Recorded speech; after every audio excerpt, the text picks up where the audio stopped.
Hey guys, ഇവളെന്താ ഇത്ര cuteness വാരിയിരുന്നല്ലേ? ഇവിടെ അടുത്തുള്ള വീഴുമലയിൽ കയറി പോവാണ്. അയ്യോ സോറി, കോട്ടമല. ഞങ്ങളുടെ വീടിന്റെ അടുത്തായതുകൊണ്ട് ഇതുവരെ ഞങ്ങൾ അങ്ങോട്ട് പോയിട്ടില്ലേ. അതും ഉച്ചയ്ക്ക് 2 മണിക്ക്. അപ്പൊ ബിലാലിന് എവിടെന്ന കളഞ്ഞേറ്റി പറഞ്ഞപ്പോ ആള് ഡെസ്പായി. എങ്ങനെയൊക്കെ തപ്പിപ്പിടിച്ച് കയറി. ഇതെന്താ നോക്കിയേക്കണല്ലേ? ഇവിടെ ഒരു കാറ്റാടി. അതന്നെ സംഭവം. എനിക്ക് ഉള്ളിൽ വെച്ച് ഏറ്റവും ഇഷ്ടമുള്ള സ്പോട്ടാണ്. ഇവിടെ നിന്ന് ഇരുന്നാൽ പിന്നെ എണീക്കാനുള്ള എന്നെ പോലെ കണ്ട. ഇതാണ് സെൻട്രൽ പോയിന്റ്.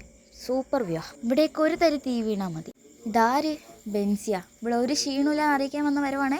ഈ സ്ഥലത്തിനൊക്കെ പറ്റി പറയുകയാണെങ്കിൽ മലമ്പാമ്പൊക്കെ ഉണ്ടാവുള്ളൂ കേട്ടോ, അതുകൊണ്ട് കുഴപ്പമില്ല. എന്നാലും നോക്കിവാ. അങ്ങനെ ഇതാ കാറ്റാടി നമ്മുടെ അടുത്തേക്ക്. അല്ല, നമ്മ കാറ്റാടിൻ്റെ അടുത്തെത്തി. പിന്നെ കാറ്റാടിക്ക് ഒരു ലീഫില്ല. ഇവിടെ ഒരു റൂമുണ്ട്. വരുന്നവരും പോണവരൊക്കെ എന്തൊക്കെയോ എഴുതി വെച്ചിട്ടുണ്ട്. ആവശ്യമുള്ള എന്ത് വെച്ചാൽ തപ്പിയെടുക്കാം. നമ്മുടെ ഏട്ടന്മാരുടെ കമ്മിറ്റിപ്പാലം ടീമാണ് കേട്ടോ. ബിലാൽ എന്തോ വലിയളായിട്ട് എഴുതുന്നുണ്ട്. ഞാൻ നമ്മുടെ ചാനലിൻ്റെ പേര് ജസ്റ്റ് ആണ്. നമ്മുടെ ചാനലിൻ്റെ പേരാണിത്.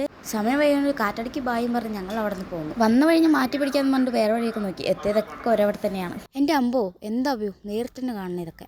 കോട്ടമല കഴിഞ്ഞു. ഇനി എങ്ങനെയെങ്കിലും വീട്ടിലെത്തിയാൽ മതി. അങ്ങനെ ലാസ്റ്റ് നമ്മൾ വീടെത്തി ഗായ്സ്. അപ്പോൾ ഓക്കെ, ബൈ.